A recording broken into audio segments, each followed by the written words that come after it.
2025년 7월 6일 주 오전 예배를 시작하겠습니다.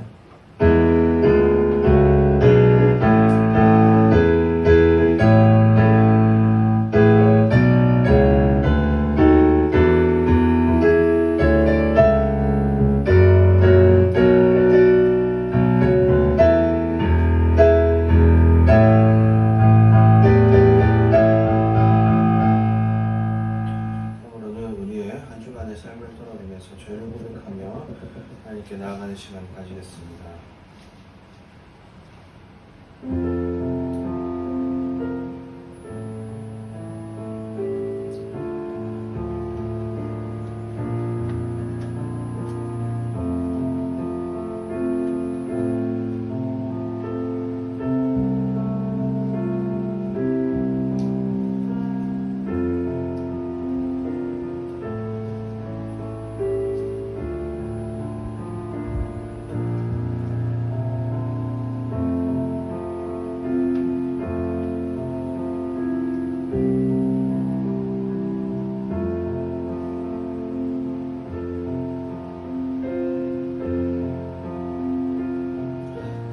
하나님, 우리가 죄 가운데 태어나서 죄 중에 살다가 그리스도의 보혈로 씻김받고 하나님께 나와 예배드립니다. 하나님 아버지, 우리가 한 주간의 삶 가운데서도 하나님께 합당하지 않은 모습으로 살아갔던 것들 모두 씻어주시고 하나님께서 죄인을 구원하러 오셨다는 그 말씀 믿고 하나님께 나아오니 하나님께서 우리를 받아주시고 예배로 인도하여 주시옵소서. 예수님 이름으로 기도드립니다. 찬송가 252장 찬송하겠습니다. 찬송가 252장입니다.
하오니 하고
5번 함께 교동문 교도하시겠습니다.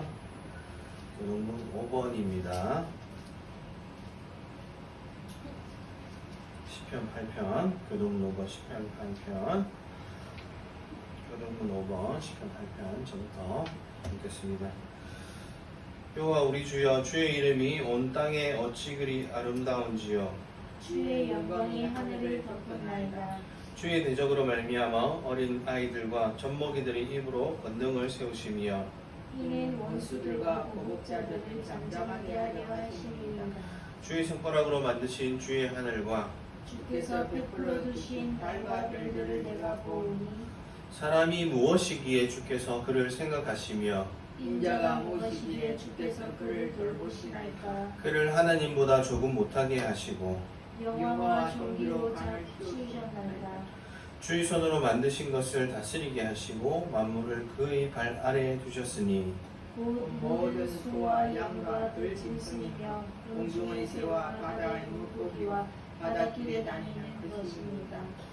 여호와 우리 주여, 주의 이름이 온 땅에 어찌 그리 아름다운지요. 네. 사도시경으로 신앙 고백 드리시겠습니다. 시작. 전능하사 천지를 만드신 하나님 아버지를 내가 믿사오며 그 외아들 우리 주 예수 그리스도를 믿사오니 이는 성령으로 잉태하사 동정녀 마리아에게 나시고 본디오 빌라도에게 고난을 받으사 십자가에 못 박혀 죽으시고 장사 뒤 사흘 만에 죽은 자 가운데서 다시 살아나시며 하늘에 오르사 전능하신 하나님 우편에 앉아 계시다가 저리로서 산자와 죽은 자를 심판하러 오시리라.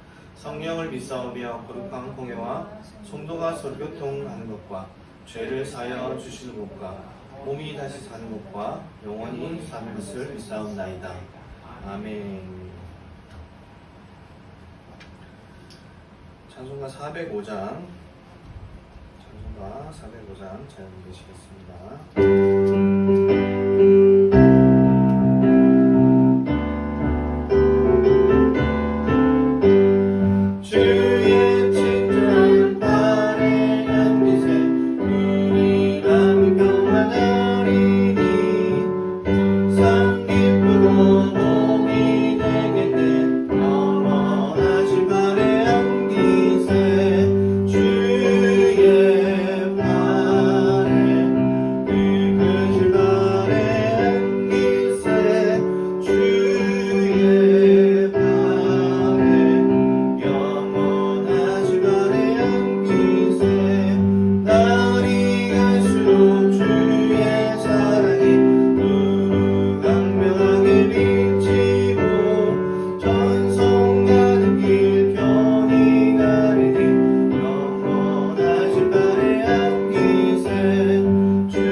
만물의 주관자이신 하나님 아버지, 지난 한 주간도 거친 광야에서 불꽃 같은 눈동자로 보호하여 주시며 주님의 날 예배의 자리로 인도하여 주시니 감사드립니다.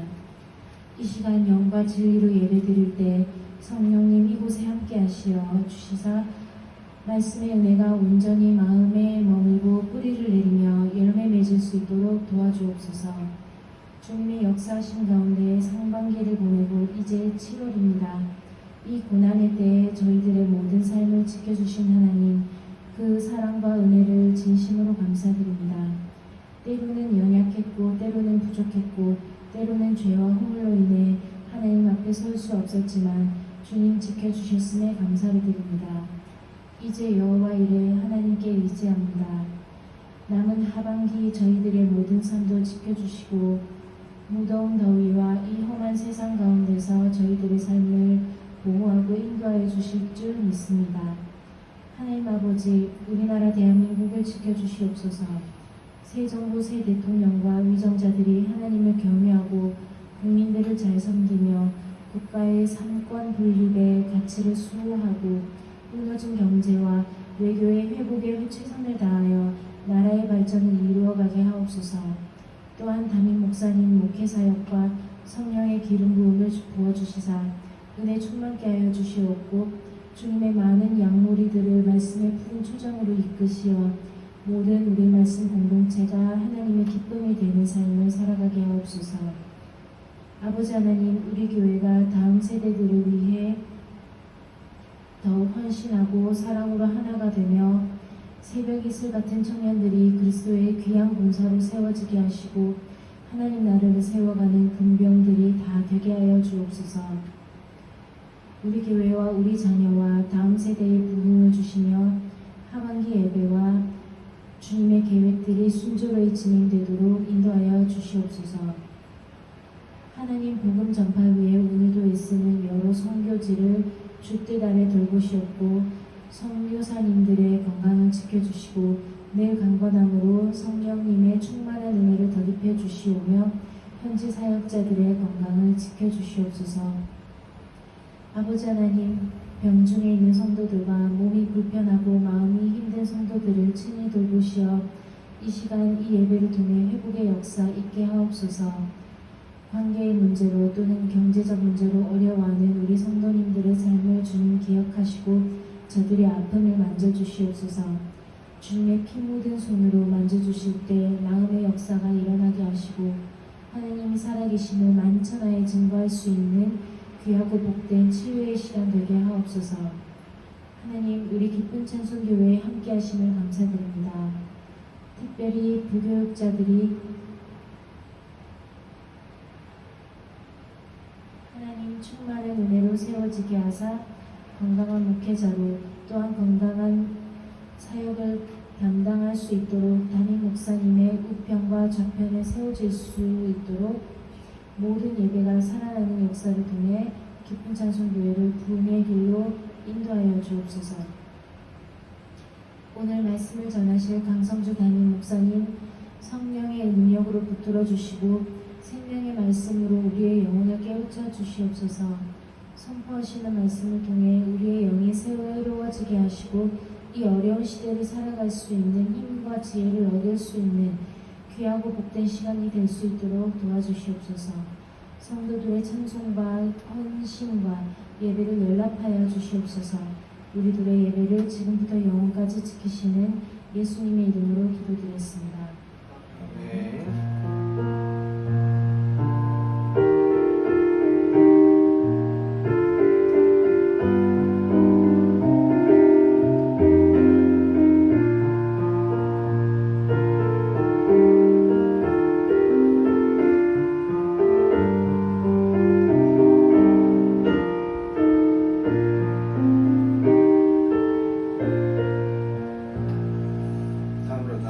말씀 함께 읽겠습니다. 고린도전서 2장 9절에서 11절 말씀입니다. 고린도전서 2장 9절에서 11절 말씀 신약성경 264장입니다. 고린도전서 2장 9절에서 11절 말씀 신약성경 264장입니다. 264쪽 신약성경 264쪽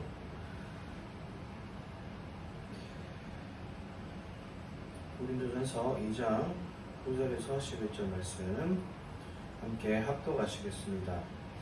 시작.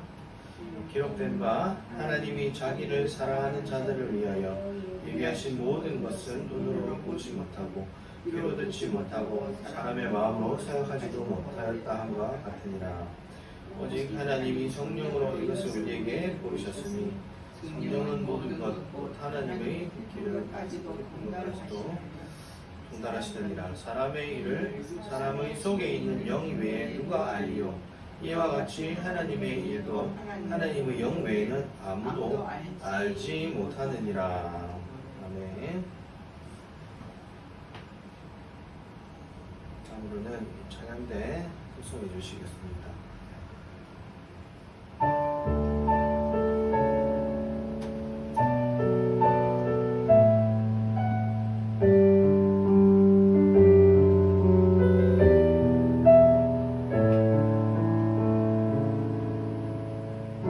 주께서 날 붙드시네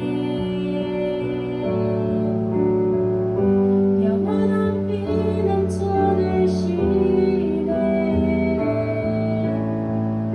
깊어진 한숨 속에도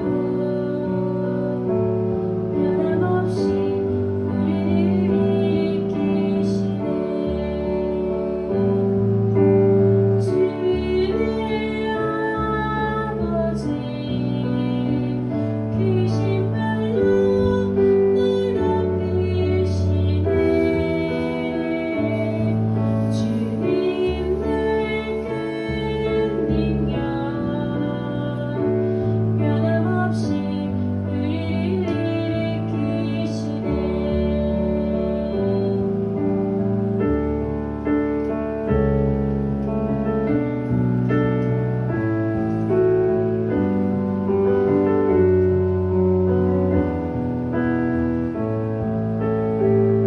주께서 날 붙드시네 영원한 피난처 되시네 깊어진 한숨 속에도 변함없이 우리를 이끄시네 주의 아버지 그 신발로 날 덮으시네 주님 늘 능력 변함없이 우리를 이끄시네 주께서 날 붙드시네 영원한 피난처 되시네 깊어진 한숨 속에도 변함없이 우리를 이끄시네 주의 아버지 그 신발로 날 덮으시네 주님 늘 능력 변함없이 우리를 이끄시네 주의 아버지 그 신발로 날 덮으시네 주님 늘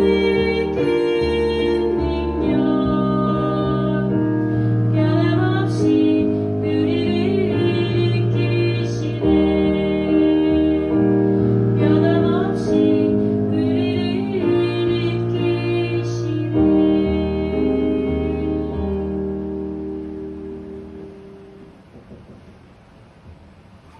아멘.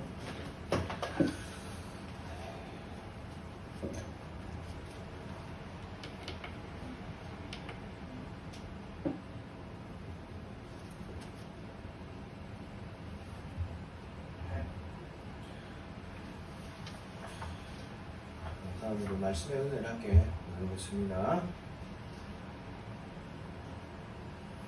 성령이 주시는 영감이라는 제목으로 오늘 말씀의 은혜를 함께 나누도록 하겠습니다.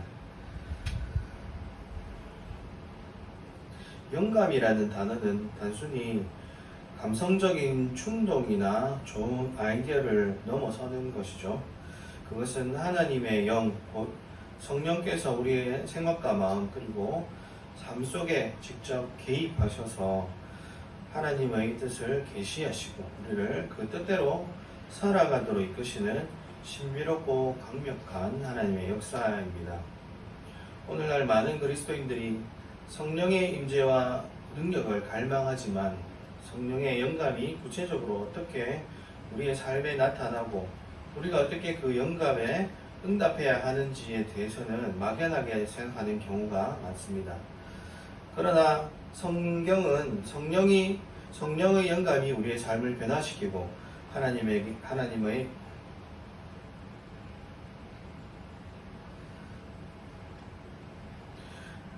목적을 이루는데 필수적인 것임을 분명히 가르쳐주고 있습니다.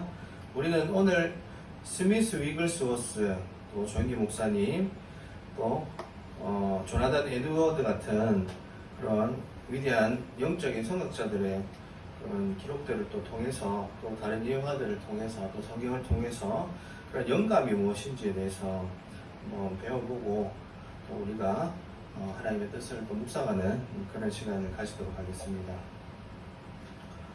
본론으로 돌아가서 성령의 영감은 하나님의 말씀으로 임하셔서 진리의 계시와 깨달음을 주신다는 것입니다.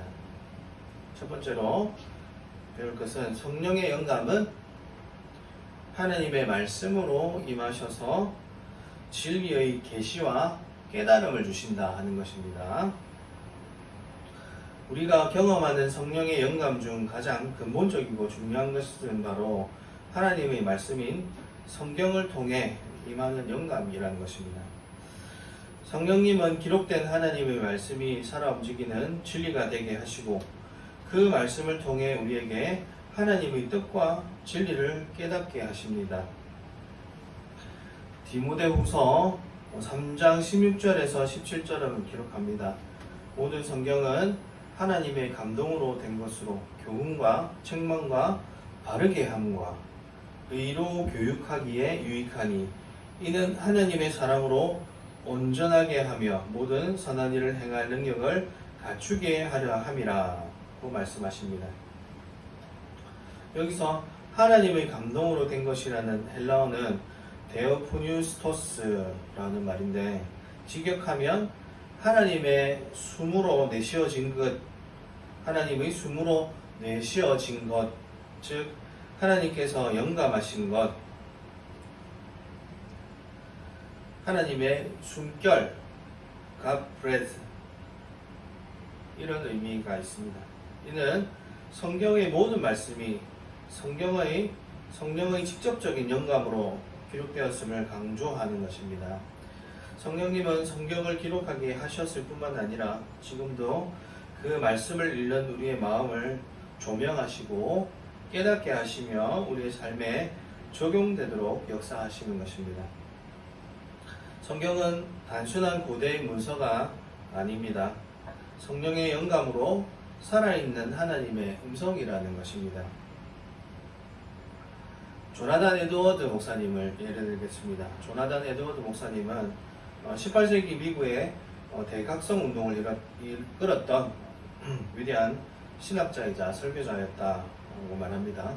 미국이 부패하고 어두움 가운데 있을 때 그때 다시 한번 부흥의 물결을 이끌었던 찰스 피니와 거론되는 큰 사역자 조나단 에드워드죠. 조나단 에드워드는 우리 장로교단에 아주 영감을 많이 준 위대한 부흥가였습니다. 그는 성령의 역사를 깊이 이해하고 경험했던 인물입니다. 성령의 영감이 단순히 감정적인 흥분이나 신비 체험에 그치는 것이 아니다라고 그의 저서에서 기록을 하고 있는데, 그거에 저서 신앙 감정론이라는 책이 있습니다. 유명한 저서인데 그 책을 보면 우리가 감정에 이끌려서 부흥과 헷갈려 하는 것이 있죠. 그래서 우리가 이것이 성령이다, 성령의 역사다라고 했으나 실제로는 성령이 아닌 것들에 대해서 분별해서 진정한 부흥이 무엇인가에 대해서 이론적으로 서술에는 책이 신앙 감정론이라는 책이죠. 그 책에서 말씀하고 있습니다. 성령의 영감이 단순히 감정적인 흥분이나 신비 체험에 그치는 것이 되면 안 된다. 하나님의 말씀에 대한 깊은 이해와 영적인 깨달음으로 이어져야 한다라고 강조를 하고 있는 것이죠. 에드워즈는 참된 부흥은 성령의 주관적인 역사이다.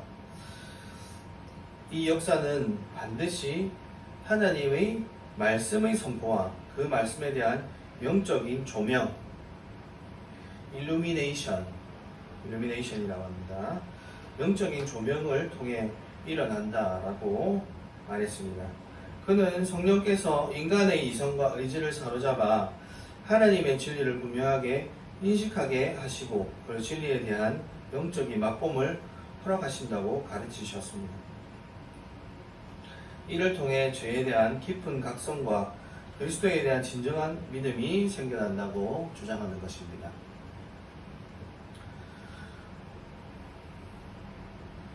성경에서 예화를 들겠습니다. 성령의 영감이 하나님의 말씀을 통해 강력하게 역사한 대표적인 예는 오순절 사건입니다. 사도행전 2장에 나오는 오순절 사건을 말하고 있습니다. 예수님께서 승천하신 후 마가의 다락방에 모여 기도하던 120명의 성도들에게 성령이 임하셨습니다. 그들은 방언을 말하기 시작했고 베드로 사도는 성령의 충만함을 받아 담대하게 복음을 선포했습니다. 그의 설교는 구약의 예언들을 인용하며 예수 그리스도가 메시아이심을 증거하는 말씀 중심의 설교였습니다. 베드로가 설교할 때 성령의 영감이 말씀을 통해 청중의 마음에 깊이 파고들었습니다. 사도행전 2장 37절은 말합니다.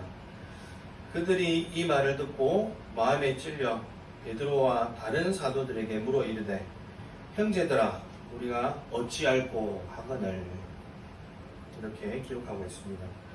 성령의 영감으로 선포된 말씀은 그들의 마음을 꿰뚫었고 죄를 깨닫게 했으며 회개로 이끌었던 것입니다.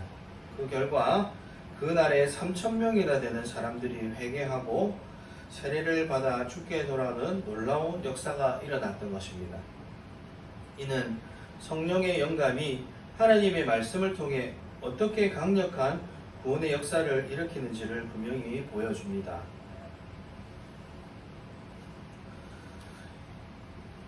2000년대 초에 서울에 사는 김은혜라는 자매가 있었습니다.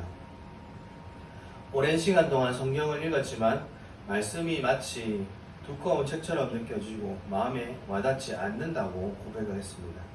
그녀는 교회에서 성경 공부도 열심히 참여했고 주석도 찾아보았지만 여전히 말씀이 지식으로만 남을 뿐 삶의 변화로 이어지지 않아서 답답함을 느꼈다고 합니다. 그러던 어느 날 그녀는 간절한 마음으로 기도했습니다. 하나님, 제게 성경 말씀을 깨닫게 해주세요. 성령님, 제 마음에 눈을 열어주세요. 라고 기도를 했습니다. 그 후 그녀는 이사야 43장 1절의 말씀을 읽게 됩니다. 야곱아, 너를 창조하신 여호와께서 지금 말씀하시느니라. 이스라엘아, 너를 지으신 이가 말씀하시느니라. 너는 두려워하지 말라.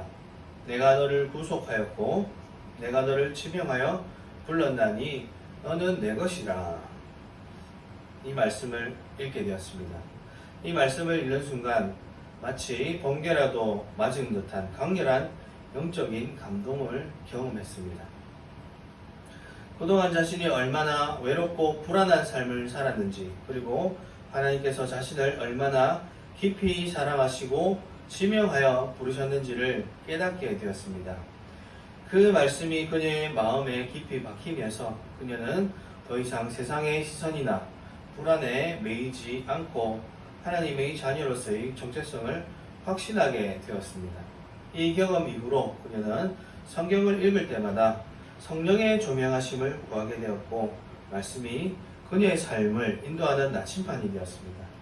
이처럼 성령의 영감은 하나님의 말씀을 통해 우리에게 진리를 계시하고 삶을 변화시키는 깊은 깨달음을 선물하는 것입니다. 우리가 성령을 통해서 나라는 존재에 대한 그 조명이 확실하면 다른 외적인 것들에게 흔들리는 마음이 덜 하겠죠. 그러나 이런 자신에 대한 정체성을 느끼지 못하는 자는 다른 외적인 것들에 많이 흔들립니다. 그래서 별거 아닌 것인데도 화가 나는 사람들, 그분들은 성령의 조명 아래 확실하게 자신을 들여다보지 못한다, 이렇게 볼 수가 있는 것이죠. 지나가는 말이라도 무시하는 듯한 태도를 우리는 받을 때가 있죠. 네가 그런 건 당연히 너 같은 게 알겠어? 이런 듯한 그런 말투. 너는 이따위 것밖에 못하니? 이렇게 비난하는 말을 들을 때 우리는 자존감이 무너지죠.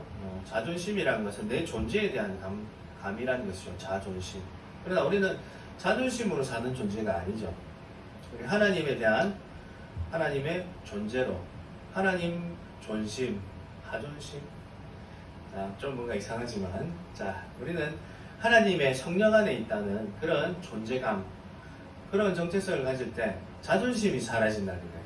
자존심이 필요하지도 않고 또 자존심이 무너지지도 않는다는 것이죠. 근데 우리 시선이 어디에 있는가, 우리가 조명을 어떻게 받고 있는가에 따라서 그런 말들에 우리는 휘둘린다는 것입니다.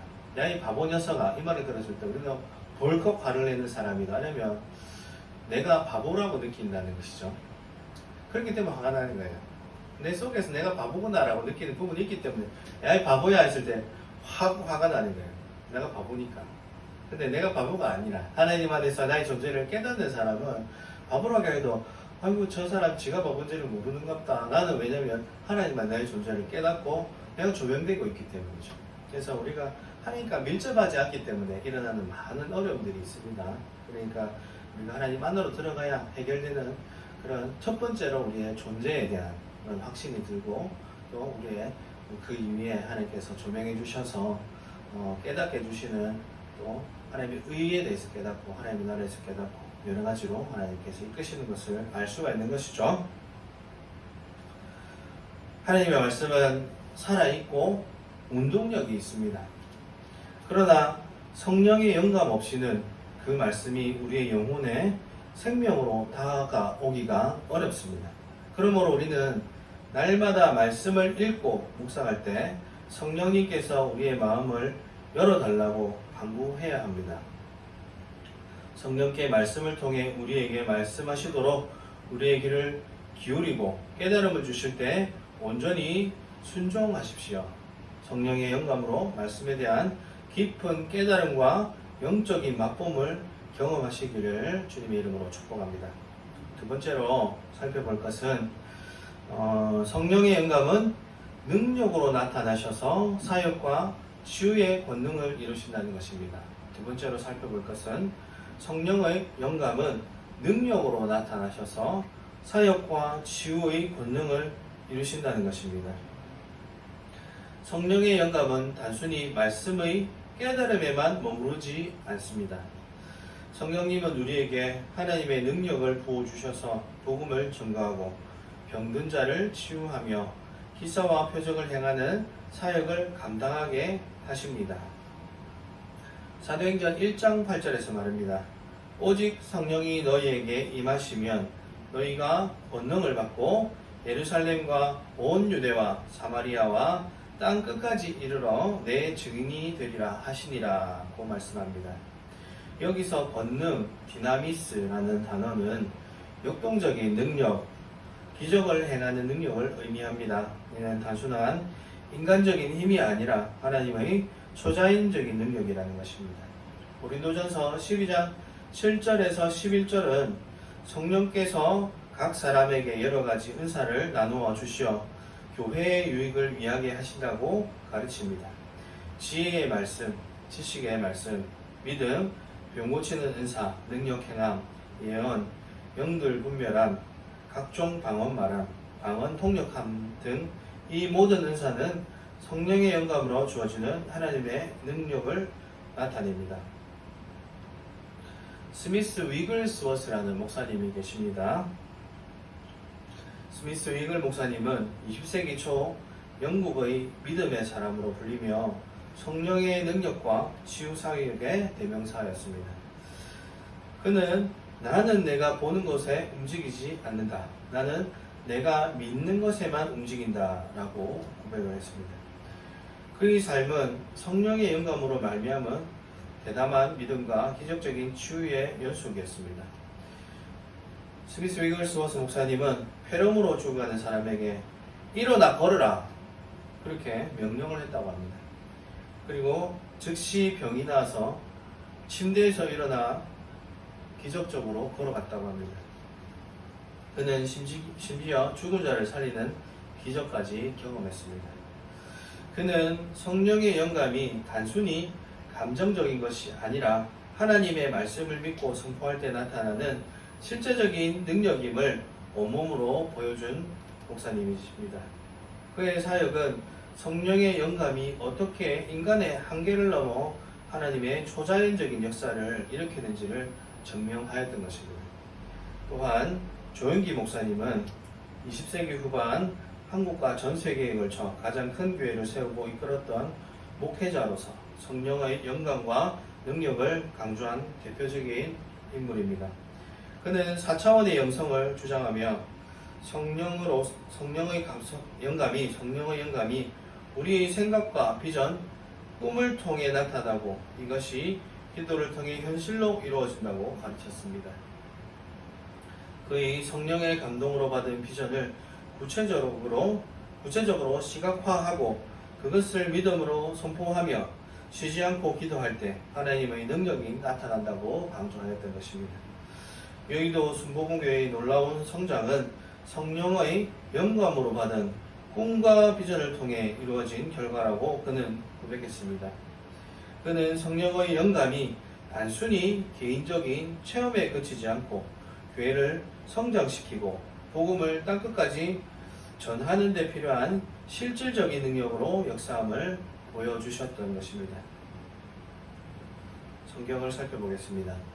성령의 영감이 능력으로 나타난 또 다른 예는 베드로와 요한이 성전 미문에 앉은 안전병이를 일으킨 사건입니다.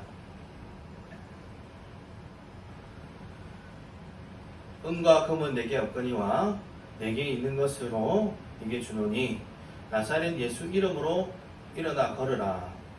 사도행전 3장 6절에서 말했습니다. 이 사건은 성령의 영감이 어떻게 연약한 인간을 통해 하나님의 초자연적인 능력을 나타내고 불가능해 보이는 상황을 변화시키는지를 보여주는 것입니다. 1990년대 중반 동아프리카의 케냐 북부 투르카나 지역에서 사역하던 이 선교사와 박 선교사 부부는 심각한 가뭄으로 고통받는 마을을 보며 마음 아파했습니다. 몇 년째 비가 오지 않아서 식수조차 부족했고 가축들은 죽어가고 있었습니다. 주민들은 절망에 빠졌고 선교사 부부 역시 인간적인 노력으로는 해결할 수 없는 상황에 직면했습니다. 그들은 매일 밤 성령의 인도하심을 구하며 간절히 기도했습니다. 하나님, 이 땅에 비를 내려 주시옵소서. 주님의 능력을 보여주시옵소서. 이렇게 기도했습니다. 어느 날 새벽 남편 이 선교사는 기도 중에 성령의 강한 영감을 받게 되었다고 합니다. 하나님께서 그에게 마을 외곽의 특정 장소를 가리키며 그곳을 파라, 내가 물을 주리라 이렇게 하시는 성령의 음성을 들었다고 합니다. 그는 아내 박선교사에게 이 영감을 나누었고 아내 역시 기도 중에 동일한 음성을 들었다라고 말했습니다. 그래서 그들은 확신을 얻었습니다. 다음 날 아침 선교사 부부는 마을 사람들에게 자신들이 받은 영감을 나누며 함께 우물을 파자고 제안했습니다. 마을 사람들은 처음에는 반신반의했지만 그들은 간절함과 믿음을 보고 곡괭이를 들었습니다. 뜨거운 태양 아래 몇 시간을 봤지만 물은 나오지 않았습니다. 사람들은 지쳐갔고 몇 명은 불평하기 시작했습니다. 그러나 선교사 부부는 성령의 영감을 굳게 붙들고 계속해서 파도록 격려했습니다. 마침내 깊이 10m쯤 다 내려갔을 때 차가운 지하수가 솟아오르기 시작했습니다. 마을 사람들은 환호했고 그 자리에서 하나님께 영광을 돌렸습니다. 이 기적적인 사건을 통해 많은 마을 사람들이 예수님을 믿게 되었고 그 교회는 급속도로 부흥했습니다. 이처럼 성령의 영감은 불가능해 보이는 상황 속에서도 하나님의 능력을 나타내어 우리의 사역에 실제적인 돌파를 가져옵니다. 예수전도단이라는 단체가 있는데 YWAM이라고 하나? YWAM 거기에 로렌 커닝햄 목사님이 있죠. 그분 이제 착봉하셨는데 그분이 정말 성령의 영감으로 사역하시는 분들 대표적이신 분이죠. 그래서 그분이 옥하는 목사님이 그 살아계실 때 로렌 커닝햄의 말씀을 또 인용해서 또 설교하실 때 예를 드시는 걸 들은 적이 있는데 옥하는 목사님께서 그 말씀하시더라고요. 로렌 커닝햄이 한국에 와서 예언한 적이 있었다. 그래서 50년대인가 60년대 때 로렌 커닝햄이 한국에 와서 예언할 때 한국에 큰 부흥을 이끌 것이고 그 한국을 통해서 세계 많은 국가들이 복음을 전가할 것이다. 이렇게 하나님께서 말씀하셨다고 로렌 커닝햄 목사님에게 한국에 가라 이렇게 해서 한국에 와서 그런 집회를 이끌었던 것을 본 적이 있다. 이렇게 얘기를 들었던 적이 있어요. 그래서 또 그리고 옥하는 목사님이 딱 돌아가시기 직전에 설교하셨던 그 설교가 기억이 나는데 그때 살아계실 때였죠. 한 20년 이제 다 돼가나 모르겠다. 그때 옥하는 목사님이 돌아가실 때 여러 가지 얘기를 했습니다. 한국 교회에 말씀은 있는데 신실한 믿음이 부족하다. 그렇게 순종할 수 있는 그런 것들이 부족하다. 이런 말씀을 하시면서 성령의 역사가 필요하다. 이런 말씀을 하시고 돌아가셨는데 그때 그 인용하셨던 말씀도 또한 로렌 커닝햄 말씀을 하셨었어요. 그래서 로렌 커닝햄이 한국에서 부흥이 사라지고 있다. 한국의 교회들이 힘을 잃고 성령의 역사가 사라지고 있다. 이런 말씀을 했죠. 그러니까 그 신기하게도 선지자와 같은 일을 하셨죠. 로렌 커닝햄 목사님은. 그래서 그것을 기가 막히게 어떻게 그렇게 정확하게 예언을 하시고 가셨을까. 그 세계의 나라가 180여 개국 아닙니까? 그 중에서 유독 한국에 와서 그 말을 타고 갔다는 거죠. 부흥의 때를 맞췄고 부흥이 저물어 간다는 것을 또 예언하셨고 그리고 돌아가셨어요. 옥하는 목사님의 말을 통해서 그것을 내가 또 듣게 되었다는 것이죠.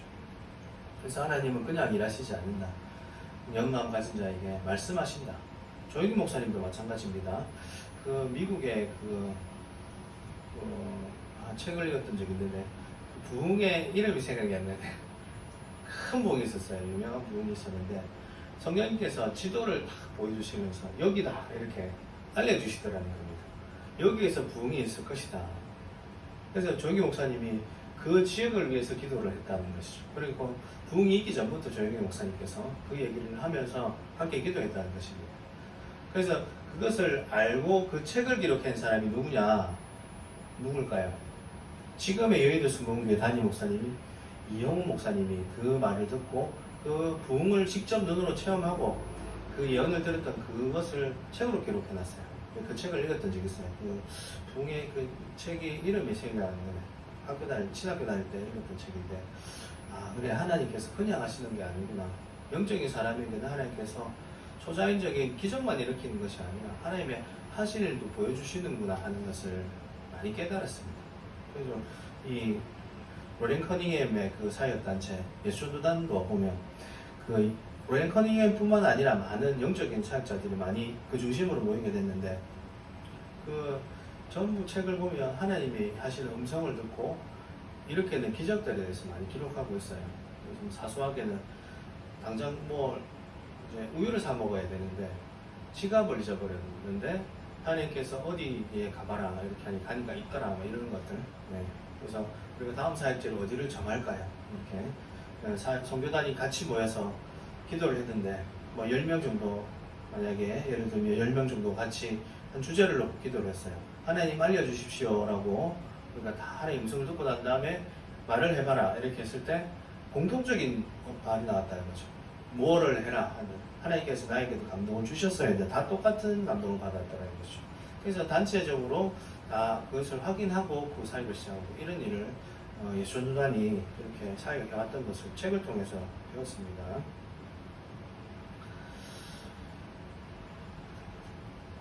우리는 연약하고 부족하지만 우리 안에 계신 성령님은 전능하신 하나님이시라는 것입니다. 성령님은 우리를 통해 하나님의 놀라운 능력을 나타내시기를 원하십니다. 그러므로 우리는 성령의 권능을 사모하고 담대한 믿음으로 나아가야 합니다. 그러하기 위해서는 우리는 삶의 자리에서 성령의 인도함을 구해야 하는 것이죠. 성령이 역사하시는 것에서 우리가 벗어나지 않겠다 하는 각오가 있어야 하는 것이고, 하나님에 대한 진실한 믿음이 있어야 하는 것이고, 또 절박한 믿음 가지고 하나님의 성령이 아니고서는 내가 살아갈 수 없다는 그런 확신 가지고 기도하는 자세가 있어야만 우리가 하나님의 성령에 감동되어서 하나님의 능력을 가지고 살아갈 수 있다는 것을 우리가 기억해야 할 것입니다. 그래야 할 때 하나님께서 하시는 일 가운데 동참할 수가 있고 복음을 증거할 수 있다는 것입니다. 도움이 필요한 이웃에게 손을 내밀 힘을 가지게 될 것이고, 하나님께서 우리를 통해 기사와 표적을 일으키시며 하나님의 나라를 위해서 우리 교회를 사용하실 것을 믿습니다. 성령의 능력으로 충만하여 하나님의 위대한 증인이 되시기를 축원합니다. 세 번째로 우리가 살펴볼 말씀은, 성령의 영감은 거룩한 삶으로 이끄셔서 성도의 인격의 변화와 성화를 이루신다는 것입니다. 세 번째로 살펴볼 것은, 성령의 영감은 거룩한 삶으로 이끄셔서 성도의 인격의 변화와 성화를 이루신다는 것입니다. 성령의 영감은 단순히 말씀의 깨달음이나 성령의 나타남에 그치지 않습니다. 성령님은 우리의 내면을 변화시키고 우리의 인격을 그리스도를 닮아가도록 빚으시며 거룩한 삶으로 우리를 인도하시는 것입니다. 이것이 바로 성령의 영감의 궁극적인 목적 중에 하나인 것입니다. 갈라디아서 5장 22절에서 23절을 말합니다. 오직 성령의 열매는 사랑과 희락과 화평과 오래 참음과 자비와 양성과 충성과 온유와 절제니 이 같은 것을 금지할 법이 없느니라, 이렇게 말하고 있습니다. 이 구절은 성령의 영감으로 말미암아 우리 안에 생산되는 그리스도인의 성품을 열매로 비유하고 있습니다. 이 열매들은 우리의 노력으로 맺는 것이 아닙니다. 성령님께서 우리 안에서 일하실 때 자연스럽게 나타나는 결과라는 것이죠. 그래서 열매라고 하는 것입니다. 로마서 8장 5절에서 6절은 말합니다. 육신을 따르는 자는 육신의 일을, 영을 따르는 자는 영의 일을 생각하나니 육신의 생각은 사망이요 영의 생각은 생명과 평안이니라고 말씀합니다. 성령의 영감은 우리의 생각과 마음을 육신의 정욕에서 벗어나 하나님의 뜻을 향하게 하여 생명과 평안이 넘치는 거룩한 삶으로 이끌어갑니다. 좀 전에 말씀드렸던 조나단 에드워드 목사님은 이렇게 말합니다. 참된 부흥의 증거는 단순히 감정적인 흥분이나 외적인 현상이 아니다, 이렇게 말하고 있습니다. 성도들이 삶에서 나타나는 거룩한 변화가 있어야 한다라고 조나단 에드워드 목사님은 강조했던 것입니다. 그는 성령의 역사가 사람들의 마음을 변화시켜 죄를 미워해야 한다, 또 하나님을 사랑하고 이웃을 섬기는 종의 삶으로 이끈다라고 조나단 에드워드 목사님은 말씀하고 있는 것입니다. 그러나 우리는 반대로 행하고 있다면, 우리가 기도를 열심히 하고 스스로 신앙을 잘 가지고 있다고 생각을 하면서 죄를 사랑할 수 있죠. 죄를 사랑하고 이웃을 나보다 낮게 여기고 낮게 여겨야 되는데 낮게 여기고 이것을 시기하고 그들의 종이 되기보다 그들을 주장하는 자세를 가지는 자는 조나단 에드워드 목사님의 말씀으로는 그릇된 열매를 가진 자이다. 그들은 성령을 가진 자가 아니다라고 말하고 있다는 것입니다. 스미스 위글스워스 목사님 역시 기적적인 치유 사역을 하시면서도 또 성도들에게 거룩한 삶과 순종을 강조했습니다. 그는 하나님은 거룩한 삶을 통해 역사하신다고 믿었던 목사님이셨습니다. 조영기 목사님 또한 성령의 충만함이 결국 그리스도를 닮은 인격과 삶의 변화로 이어져야 함을 끊임없이 설교했던 분이십니다. 이 세 분의 사역자들은 각기 다른 방식으로 성령의 영감을 경험하고 강조했지만 공통적으로 성령의 역사가 궁극적으로 그리스도인의 성화와 거룩한 삶으로 연결된다는 것을 보여주었습니다. 사도 바울의 삶은 성령의 영감이 어떻게 한 사람의 인격을 변화시키고 거룩한 삶으로 이끄는지를 보여주는 강력한 예입니다. 그는 한때 교회를 핍박하고 그리스도인들을 잡아 가두는데 앞장섰던 잔인한 사람이었습니다. 그러나 다메섹 도상에서 예수님을 만난 후 그는 성령의 영감으로 완전히 변화되었습니다. 그는 이제 그리스도를 위해 모든 것을 버리고 복음을 전하는 일에 자신의 생명을 드렸던 것입니다. 사도행전 16장에 나오는 빌립보 감옥 사건은 바울이 성령의 영감으로 거룩한 삶을 살았음을 보여줍니다. 바울과 실라는 빌립보에서 복음을 전하다가 억울하게 매맞고 감옥에 갇혔습니다. 그들의 몸은 상처 두성이었고 발은 착고에 채워져 있었습니다. 그러나 그들은 고통과 원망 대신 한밤중에 하나님께 기도하며 찬송했습니다. 그들의 거룩한 인내와 찬양은 성령의 영감으로 말미암았다는 것입니다. 그 결과 큰 지진이 일어나 옹문이 열리고 착고가 풀어지는 기적이 일어났고 간수와 그의 온 가족이 구원받는 역사가 일어났던 것입니다. 이는 성령의 영감이 어떻게 우리의 고통 속에서도 거룩한 인내와 찬양을 가능하게 하며 우리의 삶의 변화를 통해 하나님의 구원 역사를 이루시는지를 보여주는 것입니다. 예를 들겠습니다. 2010년대 초반 경기도의 한 중소기업에 다니던 박민준이라는 청년이 있었다고 합니다. 그는 예수님을 믿고 구원을 받았지만 오랫동안 분노를 다스리지 못하는 문제로 힘들어했다고 합니다. 작은 일에도 쉽게 화를 내고 가족이나 친구들에게 거친 말을 쏟아내곤 했습니다.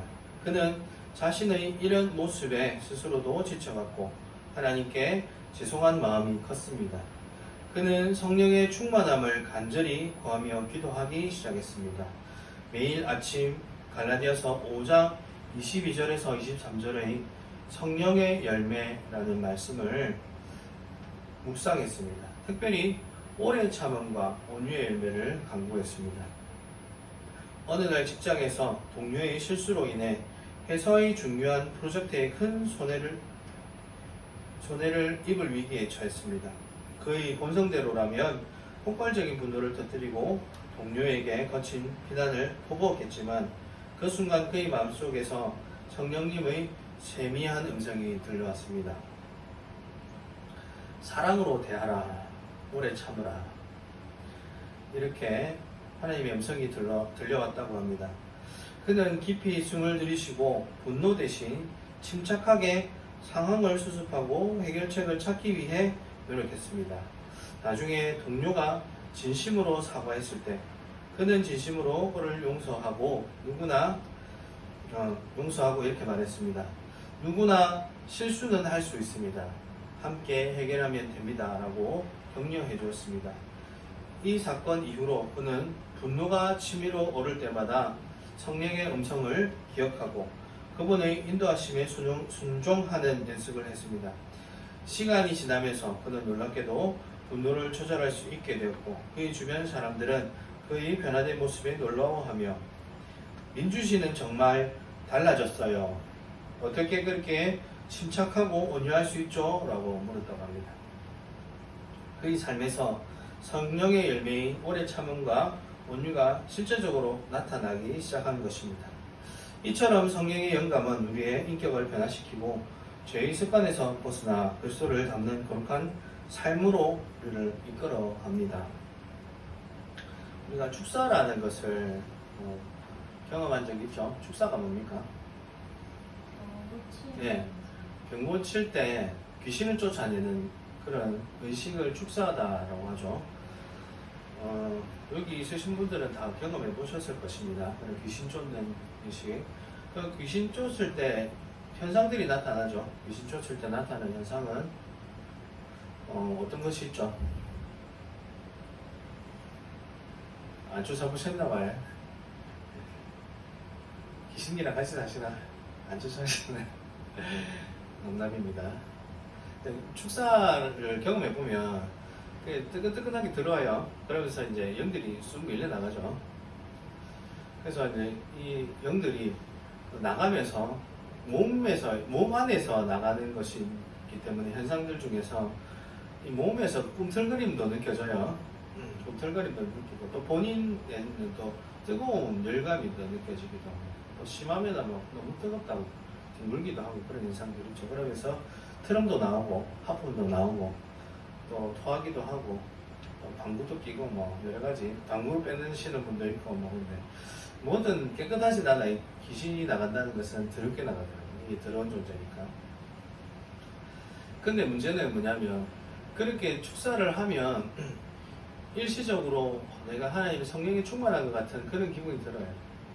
근데 내 삶이 그것만 안 바뀐다는 거죠. 돌아서면 또 내 모습 그대로 받아옵소서 내 모습 이대로 그렇게 돌아가더라고요. 귀신을 쫓기만 하더라는 거죠. 왜 그럴까? 나간 귀신 떠들어오게 만드는 이유는 뭐냐? 우리 분명히 알고 있죠. 7 귀신 다시 들어온다. 쫓아내더니 떠들어온다. 왜 그러냐면 그 자리에 성령이 안 채워진다. 그 성령을 채워야 열매가 나타날 건데 성령을 안 채우니까 열매가 없더란 말이에요. 우리는 그 자리에 뭘 채웠기 때문에 나갔던 게 또 들어넣어. 나간 그것들이 좋아하는 것들을 계속 가지고 있으니까 단순하지만 습관을 안 바꾸더라. 습관이 잘 안 바뀐다는 거예요. 그러니까 귀신이 좋아하는 것을 내가 좋아하는 게 아니라 귀신이 좋아하는 것이 내 건 줄 착각하고 있는 그런 상태가 유지되면서 그에 나갔던 귀신이 또 들어오는 현상이 일어난다. 그렇다면 이것을 어떻게 해결할 것인가? 내가 좋아하는 대상을 바꾸라. 내가 무엇을 좋아하고 있는 건지를 하나님께 물어봐요.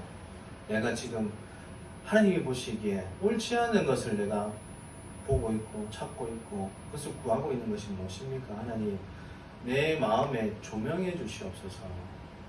어떻게 해야 성령의 열매가 맺을 수 있는지 알고 싶습니다. 조명해 주셔서 성령의 열매 맺을 수 있는 자로 나를 변화시켜 주세요. 기도해 보면 분명히 내가 하나님의 것이 아닌 것을 붙잡고 있는 것이 있다는 거죠. 그거를 알려주신다는 겁니다.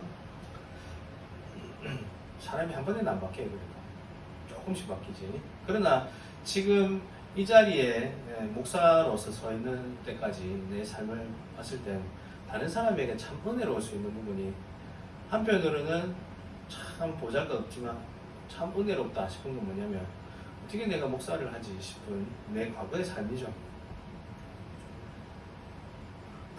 분노하고 시기하고 술 잘 먹고 담배 잘 폈고 욕하고 저주하고 자기 스스로를 비난하고 열심히 애쓰면서 살아갔던 인생이었다. 내가 열심히 일했고 애썼는데 마음대로 안 되면 분노가 치밀어 오르고 이것은 내 탓이 아니고 네 때문이다 라고 흐르내고 그런 모습을 가지고 있었는데 그래도 지금 보면 좀 덜하죠. 내 탓이요. 내 탓이요 하는 사람 수준 말도 참 대단한 거. 니 때문이다 말은 잘 안 하잖아. 어지간하면 내 탓이오지. 내가 이렇게 해야지. 내가 이런 데서 변화돼야지. 이렇게 생각을 하지. 니 때문이다. 환경 때문이다. 이렇게는 잘 안 합니다. 물론 그 이외에 환경이 국가적인 환경이나 또 교회적인 환경이 있죠. 그 안에서 틈타는 마귀들은 우리가 대적기도를 당연히 해야 되는 거예요. 분별해야 되는 거예요. 그렇지만 우리가 내 내면에 있는 내 악한 것들을 없애기 위해서는 성령의 열매를 맺기 위해서는 내 탓인 거예요. 그거는 내가 무엇을 붙잡고 있는가. 그래서 우리가 하나님을 가장 사랑하는지를 체크해 봐야 돼요. 하나님을 가장 사랑해야 하나님의 뜻을 가장 먼저 구하겠죠. 그러면 자연스럽게 성령의 열매가 맺어질 수밖에 없다. 우리가 죄를 미워한다. 이것은 성령께서 내 안에서 죄를 싫어하시기 때문에 내가 그 죄를 당연히 싫어하게 된다는 것이죠. 죄를 안 지어야지 하면서 참 나는 죄가 좋아요. 죄만 보면 막 너무 죄 짓고 싶어. 이러면 어떻게 죄를 안 짓고 살아? 몰래 하지. 그러니까 남이 안 보는데도 죄인이 되지 않는 방법은 성령을 사모하는 것이죠. 하나님을 사모하는 것이다. 그것으로 우리의 마음을 가득 채울 때, 눈을 감을 때도 예수님 사랑합니다.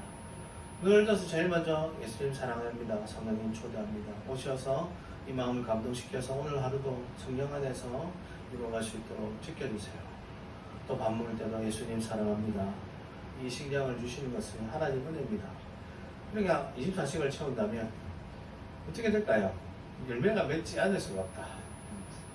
그렇게 변화시키는 저와 여러분이 되어야 할 줄로 믿습니다. 네. 결론을 맺겠습니다.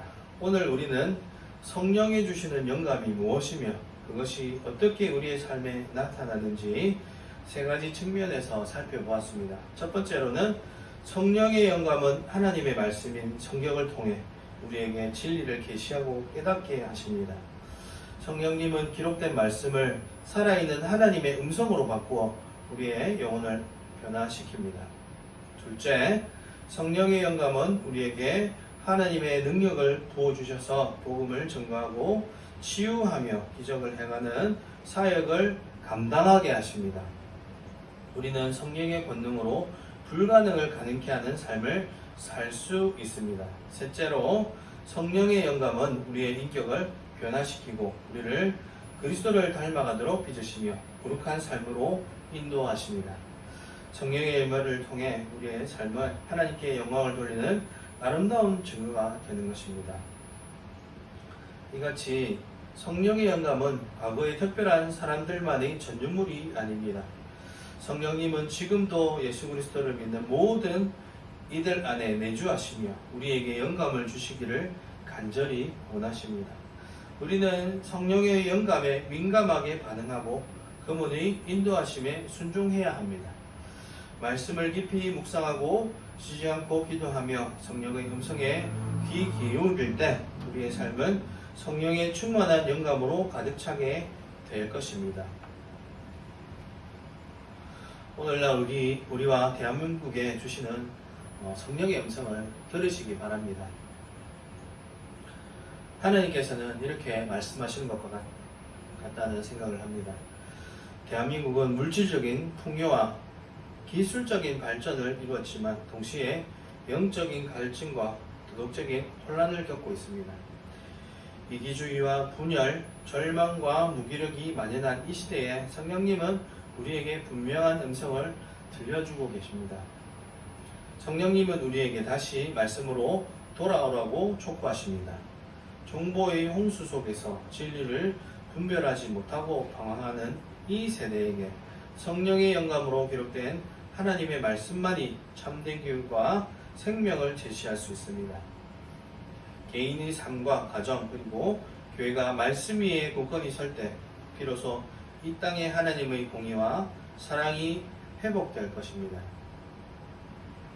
또한 성령님은 우리에게 잃어버린 영혼들을 향한 뜨거운 사랑과 복음의 능력을 회복하라고 말씀하십니다. 교회의 문턱이 높아지고 세상의 비난이 거세지는 이때에 고린도전서 2장 4절의 말씀이 필요합니다. 내 말과 내 전도함이 설득력 있는 지혜의 말로 하지 아니하고 다만 성령의 나타나심과 능력으로 하여, 이렇게 말한 바울의 고백처럼 인간적인 설득이나 지혜가 아닌 오직 성령의 나타나심과 능력으로 담대하게 복음을 전하고 병든 자를 치유하며 절망하는 이들에게 소망을 주는 사역을 감당해야 합니다. 개인의 안위와 만족을 넘어 땅끝까지 복음을 전하라는 주님의 지상명령에 순종할 때 대한민국은 영적인 부흥을 경험하게 될 것입니다. 성령님은 우리에게 그리스도의 성품을 닮은 거룩한 삶을 살아가라고 도전하십니다.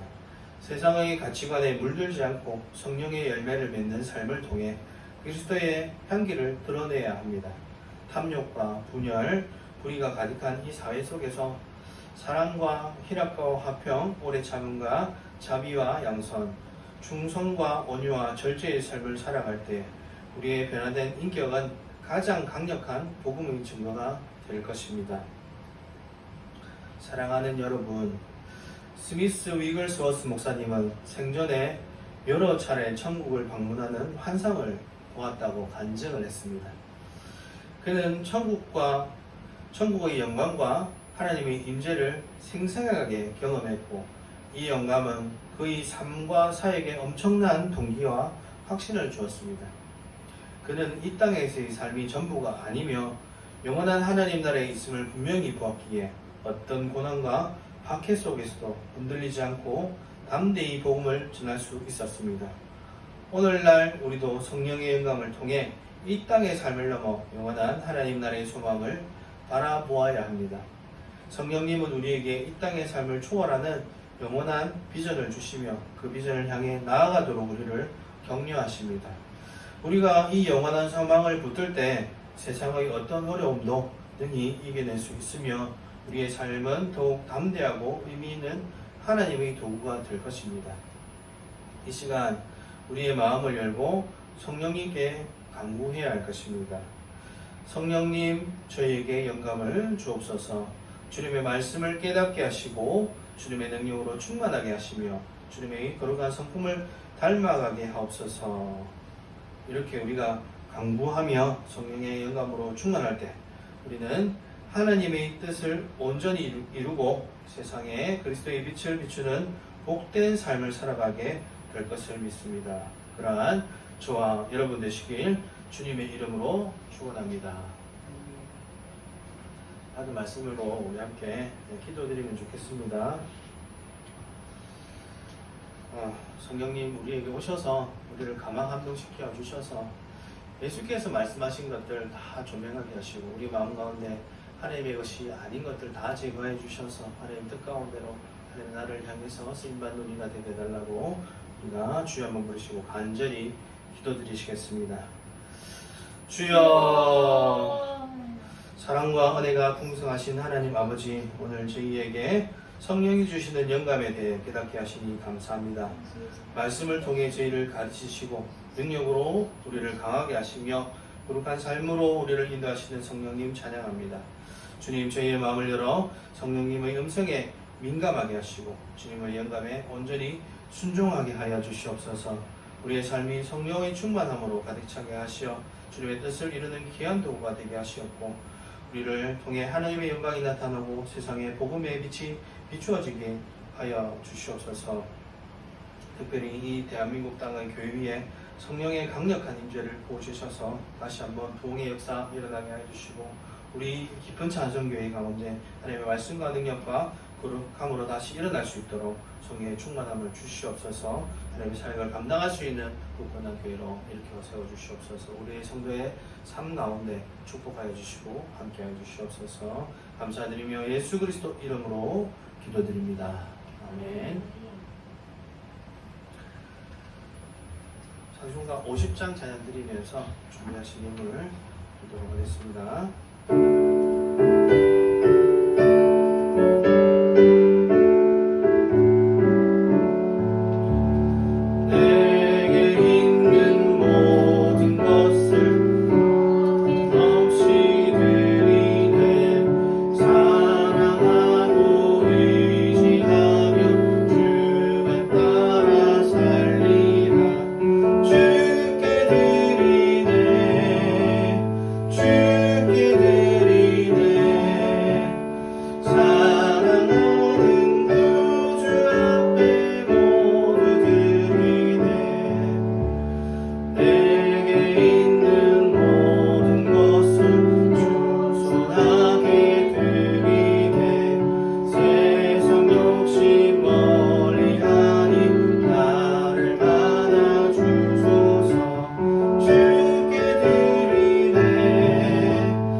기도합니다. 사랑이 많으신 자비하신 하나님 아버지 감사합니다. 오늘 하나님의 그 자비하신 그 은혜 안에서 주의 성령을 경험하며 이렇게 예배드리게 하심을 감사드립니다. 주께서 말씀하신 하나님의 영을 받아서 영광 가운데서 우리가 살아가며 하나님의 성령을 따라 행하라 라고 하신 말씀을 배웠습니다. 우리가 하나님의 나를 위해서 성령 가운데서 열매 맺는 자 될 수 있도록 또 일깨워 주시니 감사합니다. 그 열매 가지고 하나님의 나를 위해서 크게 사용되지기를 소망합니다.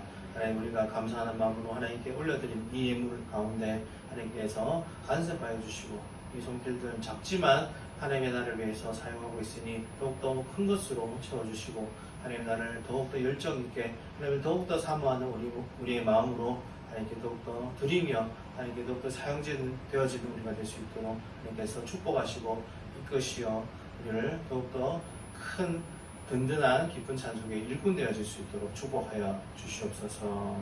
감사드리며 예수님 이름으로 기도드립니다. 아멘.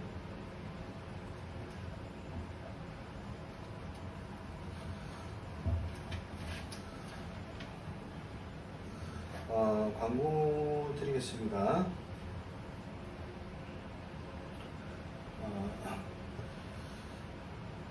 특별한 광고 내용은 없는데 더위 조심하시고, 더우니까 더위 조심하시고, 또 덥다고 너무 퍼져 있지 말고 좀 더 영적인 긴장감 가지고 하나님께 더 기도하면 좋겠다 하는 마음이 듭니다. 교회에서 또 한 번씩 사고가 일어날 때 보면 교회 부병자 사역할 때 여름에 사고가 한 번씩 나거든요. 그래서 예전에 있었던 교회도 초등부 학생이 한번 물에 빠진 일이 있어가지고 그렇게 사고가 났는데 그 여름에 좀 그런 일이 생겨가지고, 물론 요즘에는 이제 그 보험을 다 넣죠. 여행 가면 보험 넣고 애들 보험 넣고 하지만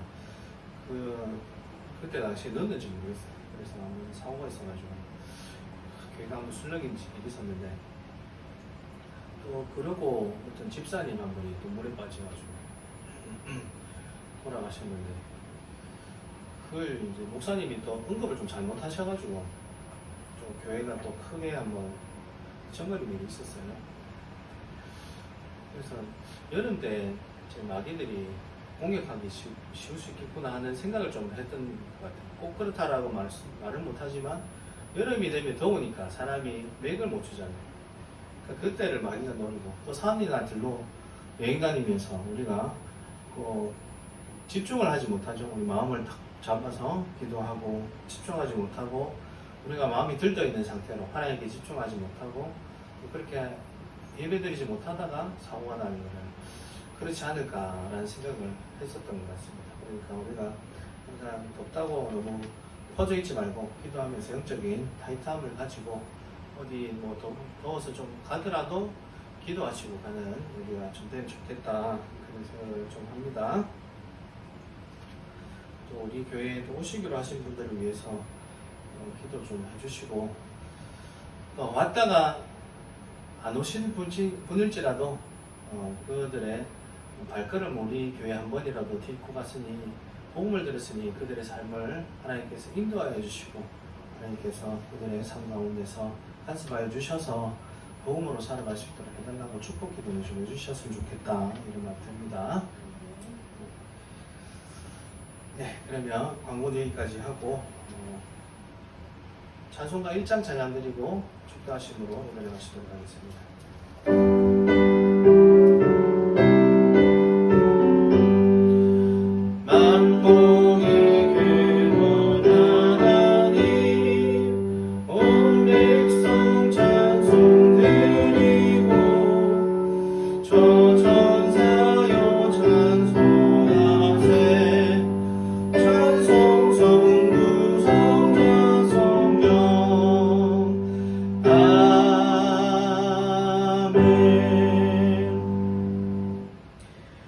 이제는 우리 주 예수 그리스도의 은혜와 하나님 아버지의 극진하신 사랑과 성령님의 감화 감동 교통 충만하심이 오늘 이 시간 성령이 주시는 영감의 말씀을 듣고 성령의 충만함을 사모하며 하나님의 뜻을 이루는 삶을 살아가기 위해 다짐하는 모든 성도들 머리 위에 그들의 가정과 자녀와 생업 위에 그리고 이 나라와 온 열방 가운데 영원토록 함께 있을지어다.